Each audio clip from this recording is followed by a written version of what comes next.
It's the Nilon Report with Susan Nilon. You want to talk to Susan? Just call her at 373-1220. That's 373-1220.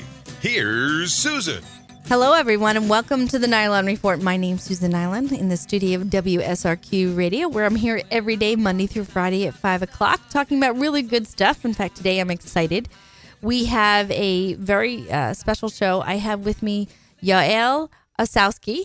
He is with the Florida Watchdog, and there was a bill that was passed just, I think, a couple days ago, that actually Senator Marco Rubio and Senator Bill Nelson came together on, and it happens to be warrantless wiretapping. We're going to be covering that today. I think it's a really important issue. I think that we need to stay abreast of all this stuff and why you think that, oh, this is great, something that they both came together on. We need to find exactly what it is that they came together on it and why. And we're going to be talking with Yaël to find out more background information behind it. Also today, I'm going to be doing some giveaways. If you've been listening for the past couple of days, we are going to be broadcasting the East-West Shriners game coming up on January 19th. I think the kickoff is about 4 o'clock. It's up at the Tropicana Field. We are going to be there. We've been giving a ton of tickets. I'm going to be giving them away, a 4-pack away today, so stay tuned for that. And a couple other event notices that we're going to talk about during the course of the hour. Anyway, I want to let you know right now, I would like to welcome Yaël Ossowski with us. He's with Florida Watchdog, and he's written an article. He's the Florida Bureau Chief, and his article is appeared on the Florida Watchdog site, and I'd like to welcome him to our program. How are you? Quite well. Thank you. Thank you very much for having me on. Absolutely. It took us a second to bring on your mic. I apologize for that. Okay, so Yaël, I think the first thing that we need to do is give a description about this bill and what this entails. It stems from the Patriot Act that was created during the George Bush administration, but take us a little further in what this bill entails. Sure. It is the Foreign Intelligence Surveillance Act. Now, an original version of this bill was passed in 1978, passed by Democrat Jimmy Carter, and this was a way for the government to try to keep tracks on so-called terrorist groups all across the world. And this is a power that you needed a warrant, and the court was set up. That is, the Foreign Intelligence Surveillance Court was set up in order to review the warrants and to make sure everything was okay. This was all right for about 25, 30 years until 9/11. And at that point, that is when, as you stated before, the Patriot Act was signed. Everything was put together, and it gave the government unprecedented power to listen in on phone conversations. Now, really, the conversation about what this really means in today's world in 2013 is encompassed in the bill that was passed in 2008. That was the bill that was just extended over the Christmas break. Now, we're talking not just a few days ago, but this was perhaps, I think, the 30th of December is when this was passed by the Senate. And this gives sweeping authority to the NSA and the FBI if they would like to listen in on a phone conversation between an American and an agent of a foreign power. Now, there have been a lot of court cases about this, about who is an agent of a foreign power. What if two U.S. citizens are calling each other? Does the government have the authority to listen in without a warrant? That's always the I would say the way that they have to look at this argument is, do they need a warrant or not? Now, the Fourth Amendment to the U.S. Constitution says that they need a warrant for reasonable search and seizure, and that's really what's being addressed in this bill. All right. Well, one of the things that you caught me on was the term an agent of foreign power. What determines an agent of foreign power, and who determines that? Now, so far there have been about 5 Supreme Court decisions that have tried to answer that very question. A lot of the times, what it's come down to is if the agency, that being the FBI or the NSA, has probable cause to believe that there is one person on a phone communication that could be considered a person of interest or could have connections to a foreign power, then therefore they have the authority to listen in without a warrant. But isn't probable cause determined by a judge? Probable cause in this case is written up by the different executive agencies. Now, that is something that, of course, is being argued about. But the entire point is that the Senate recently came together and gave yet another carte blanche, yet another renewal of this bill originally passed again in 1978, but then renewed again and again and again. And this time we have it for another 5 years until 2017. Okay, but this bill that originally started in 1978 is really not the same bill that they signed into law again right now, correct? Yes, that is 100% correct. Okay, so so to say that there's a history that long, and the reason I'm pointing this out is because there are a lot of our listeners are going, well, wait, we've been using this for generations, for several decades now. It's been fine. Why, of course, wouldn't we then continue it on? What are the problems? And I want to make people aware that there are inherent problems that were changed right after, as Yaël said, right after 9/11. And the concern is the number one key is that you don't have to have a warrant anymore for this, correct? Yes, that's the whole point is that when we look at I guess the most interesting prism to look at this through is the Senate amendments that were put to this bill. Now, the two main opponents of the FISA Act, as it is called now, are Senator Rand Paul of Kentucky and Senator Ron Wyden of Oregon. And they both offered amendments essentially saying the same thing, saying that you would not use this program as a means of listening in on American citizens without a warrant. And Rand Paul's amendment actually went up and it said you will not violate the Fourth Amendment through this bill. Now, obviously, the Senate came together and voted both of those amendments down and passed it overwhelmingly. So we can tell really where the interest in the Senate lies. Well, okay, and I have a lot of questions, and I know we got to go to break, but quickly, though, to put an amendment that basically is opposite of what the actual bill is, it would null and void the bill, would it not? To a certain degree. I mean, the point is that the FISA Act is not set up to spy directly on Americans. It always has been used in context and explained in using it more towards foreign agents like, let's say, Al-Qaeda or other terrorist organizations as deemed by the government. So it's really always been used for that. However, there are cases, and this is going through the courts at this moment, there are many cases where American citizens have been spied on and have attempted to bring it to the court and attempted to get some sort of retribution, but really they've been unsuccessful so far. All right, and that's definitely where I want to go with this afterwards, because I want to know how it's affecting regular American citizens and impacting their life and making sure we have a full understanding about this situation. You're listening to the Nilon Report, and we're going to be right back after we thank our wonderful sponsors for sponsoring not only this program, but this entire radio station, all on WSRQ. SRQ, the voice of Sarasota. Welcome back, everyone. You're listening to the Nilon Report. My name's Susan Nilon in the studio WSRQ, and I got to take a moment and let you know, I want to ask, are you struggling financially? Are you trying to avoid bankruptcy? Attorney Amy Kenyon has worked with the collection industry for over 10 years. She's been practicing as a consumer law attorney in Florida for the last 3 of those 10 years. And she may be able to help you settle your financial problems. Contact her at 941-225-2616 to avoid the cookie cutter plan and have the financial recovery plan specifically tailored to your situation. All right, everyone, we're back talking about warrantless wiretapping. I'm in the studio with Yaël Ossowski. He is the Florida Bureau Chief for the Florida Watchdog organization. And Yaël, I want to let you take a moment and tell me exactly what Florida Watchdog is. All right, sure. Florida Watchdog is but one of many sites. We are connected to watchdog.org. We're a national news organization. We're based in 40 different states. I have colleagues that do exactly what I do, hopefully. I hope they're doing their jobs in other states, from California to Nevada to Virginia to Montana.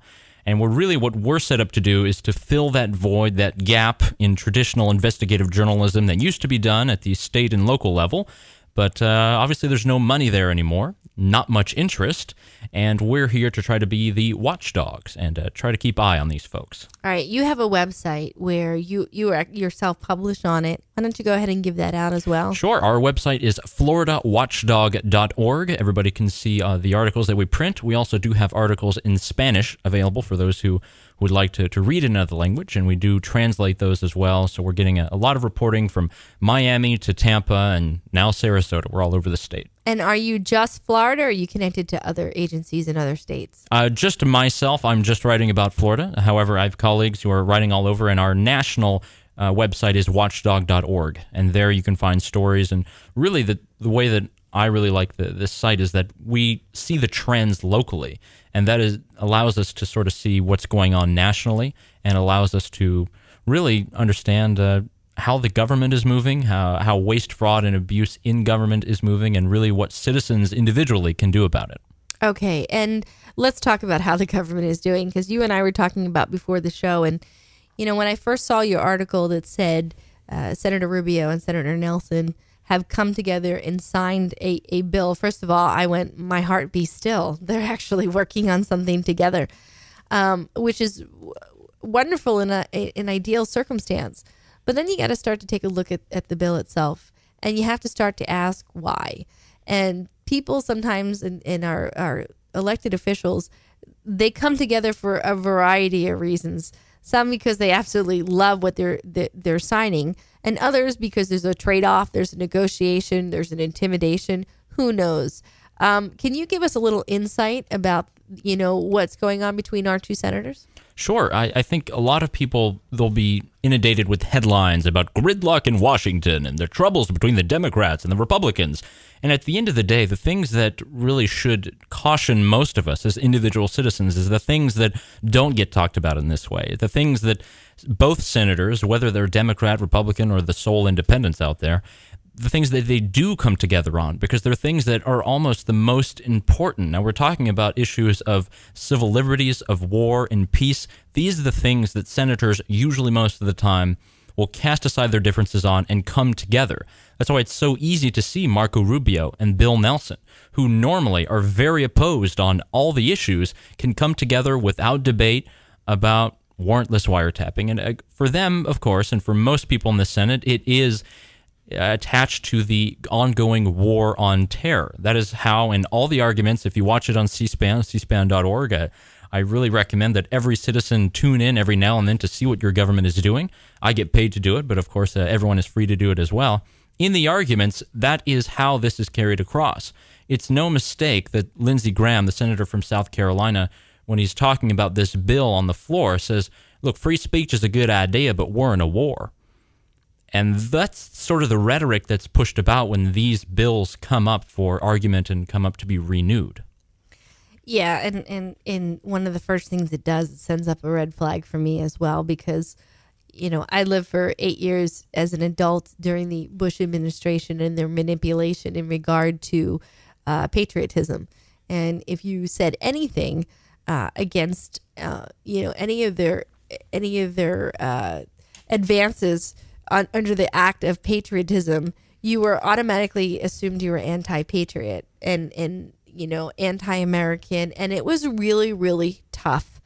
The manipulation of the color barcodes, if anybody remembers those, every time a bill was passed, amazing, it went from orange to yellow or whatever the higher color was, just enough, and after it was passed, it dropped back down a little bit after a week or so, and it got to be quite comical. So when we have bills that are entitled Patriot, to me, that's just a marketing effort to get you to almost next to impossible, to oppose this. And so we have Senator Nelson and we have Senator Rubio, and I'm sure whether they agree with this or not, it must go through their head if they vote this down, they're, unpatriotic. Yeah, another way that they always sort of push these things through is, do you want power in the party apparatus? A lot of people who are going to start questioning this stuff, like Senator Rand Paul, they're going to have questions asked of them. There's former Senator Chuck Hagel, who apparently is now going to be nominated to be Secretary of Defense as long as his nomination and I believe his whole thing goes through the Senate. He had some questions about things that were going on in Israel, or he had some questions about the war on terror or sending more troops to Iraq. And these small questions mean that he was basically pushed out of his party, and he's pushed out of, really furthering his cause and his political beliefs within the small, I would say, mainstream of the Republican Party nowadays. For him, he's not allowed to continue in that. Therefore, it's really no wonder that he's being picked by Barack Obama to fill this role. Sure, and there's actually quite a few people that we can mention without thinking about it, of people who got pushed out of the mainstream Republican Party. Even though I think the pendulum is starting to swing back the other way, because I believe that the moderates are the ones who prevail in the long run. It's just we get a little sidetracked. But not necessarily to go there, but go back to my statement about Nelson and Rubio. Have they made any statements at all on why they put forth this bill? No, really. I tried to contact both of their offices, and both of their press people and their press communications people are just saying that this is for the protection of Americans. No, really, they're not really answering to any other questions about civil liberties concerns or anything. For them, it's more about trying to continue the fight against terror and continue the fight, and to give the correct tools of power. That's a very important word that's used in these Senate debates. If anybody's watching C-SPAN, these bills that are passed constantly to help the government fight the war on terror, as they say, these are tools. These are mechanisms of law that allow them to do things they normally would not be able to do, such as listen in on phone calls without a warrant, without judicial oversight. Okay, and let's talk about that as well. Let's take it a step back and talk about why we used to have a warrant issued in a bill like this, why it's important, and why there's a need, at least I feel, to have it put back in. Do you want to go into talking about what the mindset of having a warrant in there? Yeah, sure. This goes back, as all Americans know, right back to the Revolution. This is one of the reasons, if you read the Declaration of Independence, that the entire war was fought, in that you had the redcoats, the king's army, coming in and ransacking people's homes with absolutely no probable cause, no reason to be there, just because they believe that perhaps they were rebelling against the colonial empire at that time. And how this has come about, especially with this bill, is that you need some sort of proof, some sort of reason, some sort of probable cause that someone is committing a crime. It's the same way you have to think about it, the difference between reasonable suspicion and probable cause. If you're pulled over by a police officer, he cannot just out and out search your car outright. There must be some sort of probable cause present. He must believe that you are in the act of committing some crime before he is able to search your car. And to bring it to wiretapping, the government has to have some sort of reason to believe that you are a terrorist or you are a criminal. Now, this is used for terrorist purposes, but there are many different cases and many different instances, and I really direct people to the internet and to do a little bit more research on the individual Supreme Court cases that have come about because the government thought someone perhaps had connections to foreign powers, when in the end they were just convicted of bribery or convicted of this conspiracy charge that is thrown out. So it's always about the government having proof. The burden is always supposed to be on the government to provide some sort of evidence that they can look at your emails or listen to your phone calls, or actually now in this digital age, read your texts and go your Twitter account and see private stuff. It's everything. It's far-reaching. Yeah, and I think determining what that probable cause is key. Because, I can sit there and say, if I listen in on somebody's conversation, through wiretapping, I'm going to say, absolutely, I have probable cause. I suspect this, this, and this. I've seen him do this, this, and this. And that's great. And that's essentially what the government is saying. They're doing their own checks and balances. And the scary part is that they'll rewrite the rules to fit whatever need that is. When you have a party that's outside, a judge who's not involved in the case, who doesn't have a lot of things riding on it, who's able to sit there and say, yes, you do have probable cause, or no, you don't. Not only is it important to have that third eye looking at it, but in the life of a case that is being brought up against a criminal, you also want that there too. Which is, it would lead into another topic that I'm always also concerned about is indefinite internment. That, it kind of leads from this. but I'm not going to go there because I see my break signal coming up. But you want that. You want those checks and balances for a numerous amount of reasons. You don't want to give somebody carte blanche. And I'll let you comment on that. Well, I think for us, what we're sort of seeing is that you've seen a meshing of the executive, legislative, and judicial branch in a way that is unprecedented. The government has the amount of power that the government has now to even looking at what you check out at the library is now under government form. And this is something that is not only put into law, but it's embedded into the culture. We have shows like Homeland, which deal with the repercussions of a surveillance state. We have different shows like Scandal, which talk about NSA wiretapping. What we're seeing now is just almost an acceptance. Absolutely. It has now become mainstream and not such a big deal anymore. And we glamorize it and don't recognize what's happening to our personal liberties. We're going to continue on with this conversation with Yaël. So I'm sorry. I'm always focused on your first name, Ossowski from Florida Watchdog. He's the Florida Bureau Chief.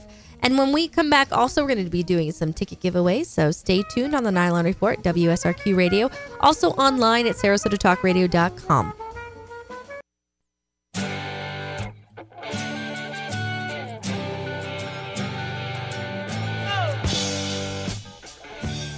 Welcome back, everyone. You're listening to the Nilon Report. And before we go back to our guest, I want to let everybody know once again that we are going to be broadcasting the East-West Shriners game January 19th, 4 o'clock kickoff.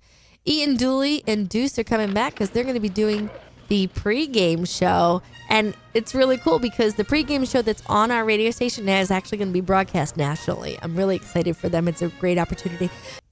Okay, with me right now is Yaël Ossowski, and he is the Florida Bureau Chief of the Florida Watchdog Organization. And I thank you once again for coming. Actually, you came down from St. Pete, and I appreciate that as well. Well, thank you very much. It's quite sunny here, so obviously, the burden was not on me to come here. Well, yeah, I had to say St. Pete is just as beautiful, but thank you anyway. All right, we're talking about warrantless wiretapping. And what I wanted to do, too, is bring it back to the street level, if you will, of how it affects the individual citizen. Because while we can all get on the bandwagon that says, those horrible terrorists out there that are coming to get us, and I know I have people probably going, what is she doing? But I understand protecting our country from terrorism. I do. However, this law, it just doesn't target terrorists. And if you can bring it back down to how it affects everyday people as well, I'd appreciate that. I think for most people who are listening and most people who use a telephone, go on the internet, use your Google search, go on Twitter, you are putting out a lot of information. And it is no secret that the NSA has for a long time tried to collect this information. Now, I have to go back to 2005. This is when the first case was sort of blown wide open by the New York Times. In Everyman, I believe, I forget his name exactly, but he was a professor in a small town, figured that he was at some point being surveilled by the NSA, and he filed a brief and went to court. And in the end, they said, well, you're not allowed to basically sue because you cannot prove that you're being surveilled by the government, and we can't tell you if you're being surveilled by the government. Now, this is something that, it's ongoing. What does that really mean for you and me every day? Now, the argument that's always thrown out is, well, if you're not doing anything bad, then obviously the government has no reason to go after you. But people get caught up in this stuff all the time. Anything can be viewed as suspicious. That's the entire point. And now, the system of laws that we have now, as you were saying earlier, is very adequate. And we have the so-called tools to deal with this. But as an everyday person, it means that the government, if somehow they catch whim of an email you sent or some phone call conversation where you're saying funny things, which I assume to be most phone calls, there is a chance that they could be listening in. And this is not just me talking. It's not a conspiratorial thing. This is Supreme Court cases and Supreme Court judgments that have come down and say, well, there must be some sort of proof. There has to be some sort of tie to a foreign agent or some sort of foreign power. But that's normally only once it gets to the Supreme Court level, which, as we know, takes years. A lot of it is just evidence gathering. Yes. There was a case maybe a decade ago where it was a neighborhood association that was meeting, and one of the members of this neighborhood association had the exact same name of somebody else, a terrorist that they were following, and it was his misfortune that his name was associated. The feds caught wind of it, and not only surveyed him, but everybody else in the group, to the point where they actually infiltrated the group because a whole bunch of misinformation had gotten thrown into it, and it was just assumed that it was a terrorist group that was under the guise of a neighborhood association. And so all these citizens that were truly there as an innocent party were subjected to this for over a long period of time. And I don't remember the exact same name of it, but that's what I'm talking about here. It's not just a question of if you've done something wrong, then, you're kind of asking for it. You could have the wrong name, or you could be in the wrong place. I mean, how many mistaken identities are caught up, or stolen identities as well? The burden of proof is on you. And like you said, when you challenge it, you can't do it. The Supreme Court doesn't recognize it. And there are a lot of other examples that were brought up, I believe, in a great showcase fashion by This American Life. It's a great radio show out in Chicago, and it's about the FBI. And the FBI uses sting operations to go after what they brandish as a terrorist. Now, these people, as it goes, is that they plant somebody who either is some sort of informant, or somebody who's paroled, or someone who basically is a government agent or acting, in power of the government, infiltrates some group. The perfect example was in California. It was just a group of bodybuilders who just really liked video games. They happened to be Muslim. This guy infiltrated the group for over a year. They listened in on all the phone conversations using this warrantless wiretapping program, hoping to find some sort of connection to some sort of terrorist group. They found nothing in the end at all. All they did was they invaded these people's privacy for over a year, and this guy, as a result of his investigation into this group, and because he was working at the control of the government, he basically got a reduced sentence. So you're almost creating the incentive for people to go and spy on their neighbors, or for people to go out and try to infiltrate groups that probably have done nothing wrong. Well, all right, so now we're here for another 5 years. Yes, this bill will be in play until 2017, so hopefully we won't be having this conversation in 2018, but we'll see how it goes. How do we know that? And this is why I think it's important that you and I are talking about these things, because the audience is listening going, it's another 5 years from now. I'm not going to worry about it now because there's nothing I could do. So what happens? Another 5 years goes by. Christmas Eve comes along.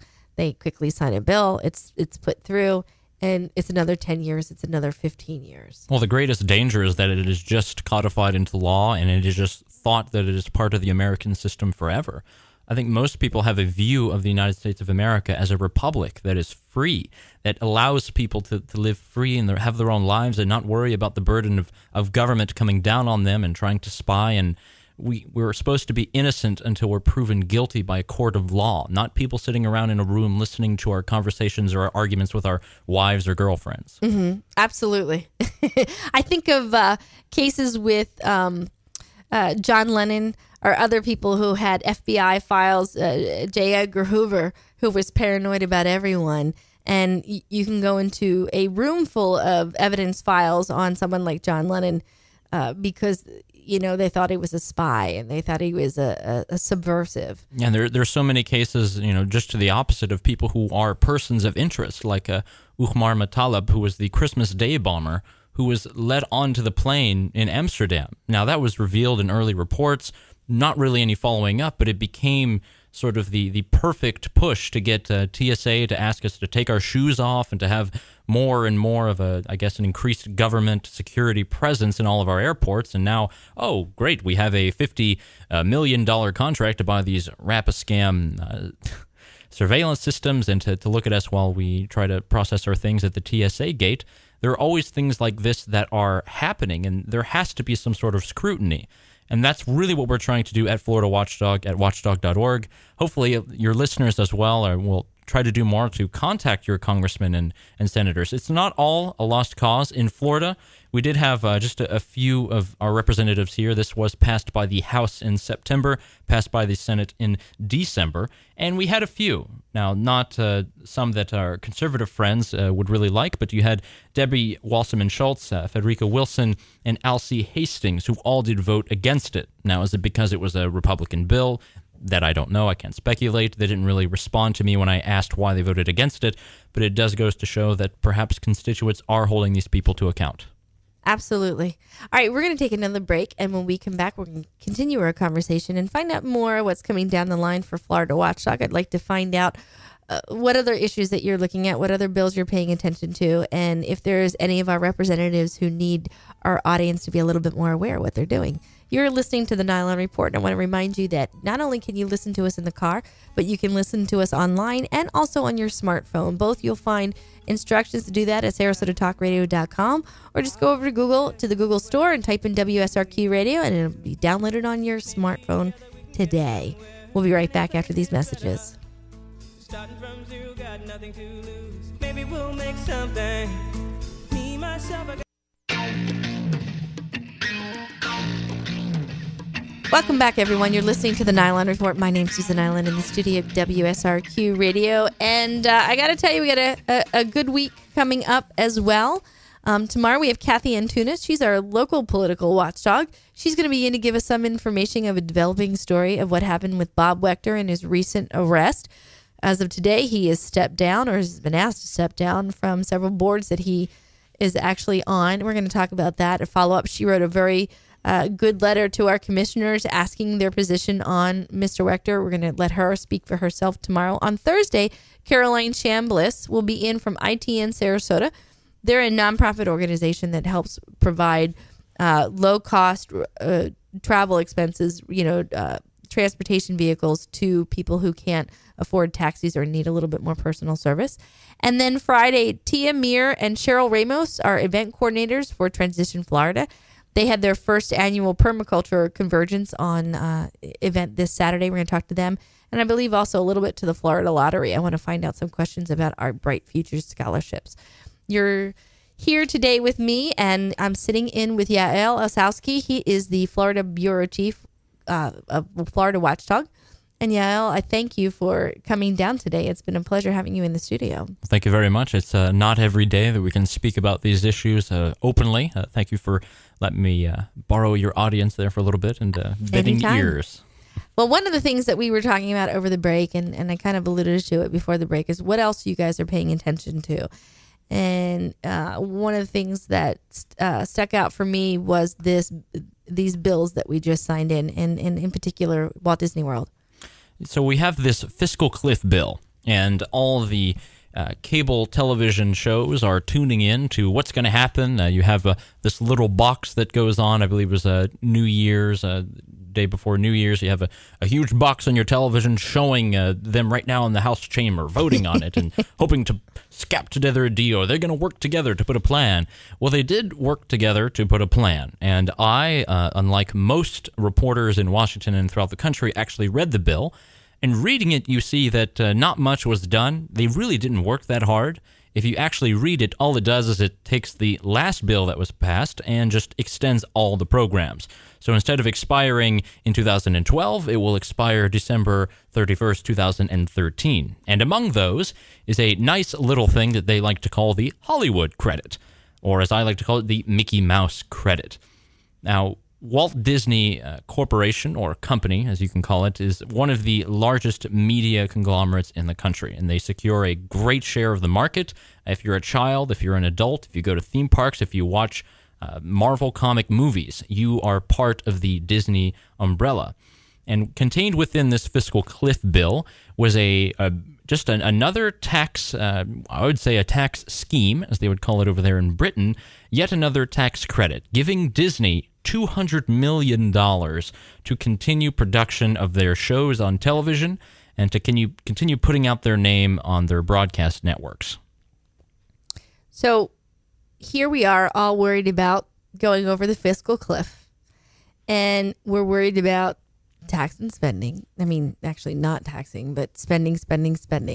And, to me, a tax break, a tax cut, a tax loophole is essentially more spending. It's just more spending in a very creative, way that with a pretty package. So how does one justify when we're looking at they were threatening to cut Medicare, they're threatening to cut Social Security, and they're threatening to cut programs that are so dependent by so many people, and yet we give someone like the Disney Corporation, who is a mega media conglomerate. I mean, actually, I think they're actually bigger than Rupert Murdoch, if I last recall the amount of companies they own, that they get this break in Florida. Now, last year, Walt Disney Company made over $40 billion. Mm-hmm. And if you read through their financial statements, and, as a big public company, they are very open with their finances, and you can see how much in subsidies they do receive and how much they receive from federal, state, and local governments. Now, Orange County obviously has been spending a great deal of this money, but the state government and the federal government has chipped in a little bit as well. And it's not just to pick on Disney. Disney is just one example of the many included within this bill. Now, in my hometown of Charlotte, North Carolina, I used to do a lot of reporting on NASCAR. And within this bill, of course, is an extension of even more tax breaks to those who wish to build a new racetrack. And that's ongoing. That's been ongoing now for about 10 years. It's contained within the Fiscal Cliff bill, among many others. This is, at the whole, what we as an organization attempt to investigate, and that is crony capitalism, corporate welfare, whatever you want to call it. This is one thing that the American public should be attuned to. Well, and I think it's really fine to say that as well. But as I've witnessed in our own community, while it's good for everybody else to tighten their belts, I still need that money for my rowing facility, or I still need that money for Disney, or whatever project that's near and dear to my heart. Don't cut that. Just cut everything else and it'll be fine. And I think that's what everybody knows. That's why there's no reform in this regard. It's like what you said during the break, is that these representatives, these senators that come back and say, you need to reelect me because look at all the wonderful things I brought for my community. That's very true. And we always like to pin it on the politicians. That's something that a lot of people always try to do. Well, that's a problem in Washington. They keep doing this on and on, spending our money. But the point is that almost 97% of these people are reelected every year. Every time. And this one in particular. And it's something that the people just have to sort of awake to, and they have to be more critical. And that's sort of what we're trying to do, just trying to provide people with the ammunition of information, and hopefully they can become informed and educated and be more active in their communities. Now, where is Florida Watchdog housed? What part of the state are you in? Tallahassee? No, I'm officially in St. Petersburg. I will be doing a lot more State House reporting once the session starts up in March. But we also have a reporter in Miami. Her name is Marianela Toledo. She writes all the stories in Spanish. I do the translations. We put them on our website, and we have actually news partners all over the state, television stations, radio stations such as this one, newspapers as well that reprint our articles, which are free. Anybody can go on our website, floridawatchdog.org, and read our articles and see our work. We're trying to get the message across, and if you're down there in Miami, Marianela would be very willing to show you the type of work that we're doing. We're trying to, we're only 19 million people in this state of Florida. And yet there are not that many legislators to keep an eye on, and somehow they seem to run rampant and run on their own. Really? I haven't been paying attention. Very true. Well, I appreciate you bringing this in, and I hope that we can continue these talks further, because I think it's really important. And as you had said, the media isn't covering this stuff. And while I know in a technical sense I'm a part of the media, I feel it's my responsibility to deal with these issues, irregardless of what the mainstream media is looking at. And I know my listeners are very educated and very passionate about our community. And I think it's important that we always bring it home and say, yeah, I don't care who it is. I don't care if it's Barack Obama. I don't care if it's Senator Bill Nelson. I don't care if it's Marco Rubio or whoever you voted for because you helped put them in office. just because you help get them there doesn't mean that you should wash your hands of being responsible and helping them be responsible for what they do in representation of you. It's always the principle that matters. It's not the party. I think that's something that our organization always tries to push out there, is that whatever party you're cheerleading for, left or right, whatever it comes down to, there are always American principles that everyone should at least adhere to. And when we see things like this happening, just small examples like we're talking about today, that is enough to get people upset, to get people active, get people out there, and maybe hopefully change the world a little bit. Well, and this is a dynamic change of our Constitution. This is, there are some things that are ambiguous when people say, it's the Constitution, we're destroying it, we're tearing it apart. And there's some people who can say, well, I don't know so much. Something like this is just, a blatant misuse of our constitutional rights. That's the whole point, is that the Constitution as it is written is one of the shortest founding documents ever in the history of the world. But if you have to look at the Federal Register now, at all the things that nullify parts of the Constitution, I mean, it would take you 5 years to read the entire thing. Absolutely. And I want the opportunity that if something goes wrong, I want representation. I want it not from my congressman. I want it from my attorney. And if my attorney doesn't have the right to protect me from whatever wrongdoing occurs or that I feel occurs, then there's something wrong with the system as well. It's ongoing. It's something that there are always supposed to be these core principles. And this is the Fourth Amendment that we've been talking about this hour. And it's something that we now in the 21st century are almost revisiting. And the more that they put out these loopholes and the more they put it out, well, at the end, we're just going to have to continue fighting on. So any other stories that you're going to be following in the future? We're going to have to be looking at these committees. Now, many of you know that our session here in the state of Florida does not start until March, but these committee hearings have been ongoing. There have been a lot of internet sales tax bills that have been proposed, and we've been trying to look into that a little bit more. And most of the bills that will be introduced in the session have already been written. So we'll be trying to follow that. Another scary thing as well. Thank you, Yael, for coming in. I really appreciate it. And everybody else, I appreciate you hanging in with us for this hour. These are important things. I'm grateful for the opportunity to bring them to your attention. I will be back again tomorrow at 5 with Kathy and Tunis, continuing on at a local level, following our local stories. And you've heard the routine. We'll be back tomorrow at 5. Have a safe drive home. And I will talk to you. Dennis Miller is coming up next on WSRQ.